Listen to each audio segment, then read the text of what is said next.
Memory: How to Develop, Train, and Use It by William Walker Atkinson. Reading by James Holt. Chapter 1. Memory: Its Importance. It needs very little argument to convince the average thinking person of the great importance of memory, although even then very few begin to realize just how important is the function of the mind that has to do with the retention of mental impressions. The first thought of the average person when he is asked to consider the importance of memory is its use in the affairs of everyday life, along developed and cultivated lines, as contrasted with the lesser degrees of its development.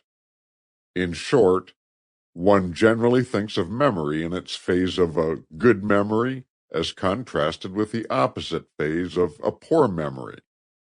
But there is a much broader and fuller meaning of the term than that of even this important phase.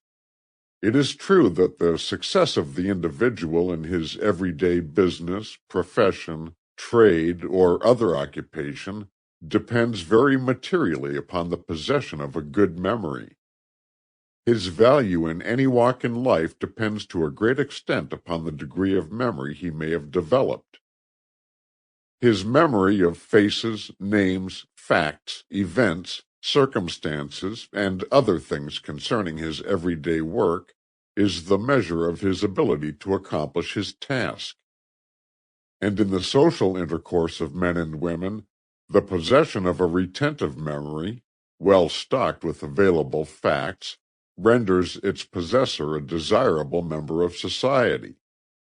And in the higher activities of thought, the memory comes as an invaluable aid to the individual in marshalling the bits and sections of knowledge he may have acquired, and passing them in review before his cognitive faculties. Thus does the soul review its mental possessions.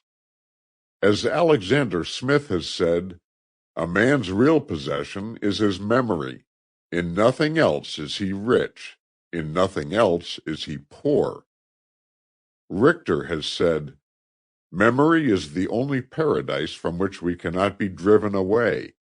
Grant but memory to us, and we can lose nothing by death." Lactantius says, "Memory tempers prosperity, mitigates adversity, controls youth, and delights old age." But even the above phases of memory represent but a small segment of its complete circle. Sample complete. Ready to continue?